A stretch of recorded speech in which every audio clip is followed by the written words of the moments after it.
Hello and all, welcome to our channel Sravana Meghalu. అందరూ హ్యాపీగా హెల్తీగా ఉండాలని మనస్ఫూర్తిగా కోరుకుంటూ ఈ రోజు సరికొత్త వీడియో మీ ముందుకు తెచ్చేసామండి. నేను ఈ రోజు మీతో చిక్కుడుగాయ పప్పు గురించి షేర్ చేసుకోబోతున్నాను. అంతకంటే ముందుగా ఫస్ట్ టైం మన ఛానల్ చూస్తున్నట్టయితే తప్పకుండా సబ్స్క్రైబ్ చేసుకోండి. అలాగే మన ఛానల్ శ్రావణ మేఘాలని లైక్ చేయండి, షేర్ చేయండి, కామెంట్ చేయండి. టైటిల్ ఆల్రెడీ చూసే ఉంటారు కదా, చిక్కుడుగాయ పప్పు. చిక్కుడుగాయ ఏంటి, పప్పు చిక్కుడుగాయతో చేయొచ్చా లేదా అన్న సందేహాలు అయితే మీకు రావచ్చు. అలాగే చిక్కుడుగాయ పప్పులో వేస్తే పూర్తిగా మెత్తగా మ్యాష్ అయిపోతుంది కదా అని కూడా మీకు డౌట్ రావచ్చు. కానీ అలా ఏం జరగదండి. మనకి రెగ్యులర్ గా తినే పప్పులు బోర్ కొట్టినప్పుడు, అలాగే వెజిటబుల్స్ ఇంకా పప్పు కాంబినేషన్ లో ఒకేసారి ట్రై చేయాలనుకున్నప్పుడు, మనకి ఎక్కువగా టైం దొరకనప్పుడు, హడావిడిలో ఉన్నప్పుడు ఈ చిక్కుడుగాయ పప్పు ట్రై చేసి చూడండి. చాలా చాలా బాగుంటుంది రుచి అయితే.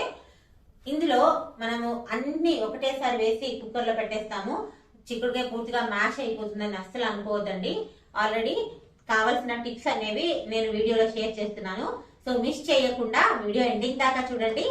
మన ఛానల్ శ్రావణ మేఘాన్ని దయచేసి లైక్ చేయండి, షేర్ చేయండి, కామెంట్ చేయండి. ఈ చిక్కుడుకాయ పప్పు కోసం మనము చిక్కుడుకాయలని బాగా శుభ్రంగా ఒలుచుకొని కడుక్కొని పెట్టుకొని ఉండాలి. ఒక గుప్పెడు చిక్కుడుకాయలు అయితే తీసుకోవాలండి.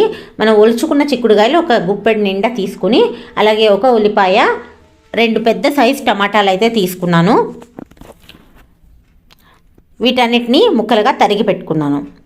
అలాగే కావలసినంత కందిపప్పుని కడిగి పెట్టుకున్నాం. మనము కుక్కర్లో ఇవన్నీ కూడా వేసుకుంటున్నాము. మనము పప్పులో జనరల్గా చింతపండు వేసుకుంటాం కదా, కొద్దిగా జస్ట్ ఒక్క చిన్న బద్ద ఎక్కువగా వేసుకోవాలి అంతే.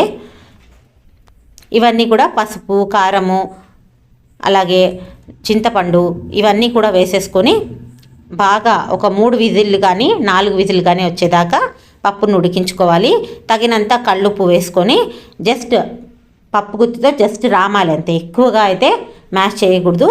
మనము పప్పు జనరల్గా తిరువాత పెట్టుకుంటాం కదా, ఎల్లిపాయ, అలాగే కొత్తిమీర, కరివేపాకు ఇవన్నీ కూడా వేసుకొని మనం తిరువాత పెట్టుకున్నామండి. గుమగుమలాడే అద్భుతమైన చిక్కుడుగాయ పప్పు రెడీ అయిపోయింది. చూస్తున్నారు కదా, మనకు ఎటువంటి గింజలు అనేవి కూడా మ్యాష్ అవ్వలేదు. మనము ఒక 4 విజిల్లు పప్పునైతే బాగా ఉడికేదాకా పెట్టుకుంటే సరిపోతుంది.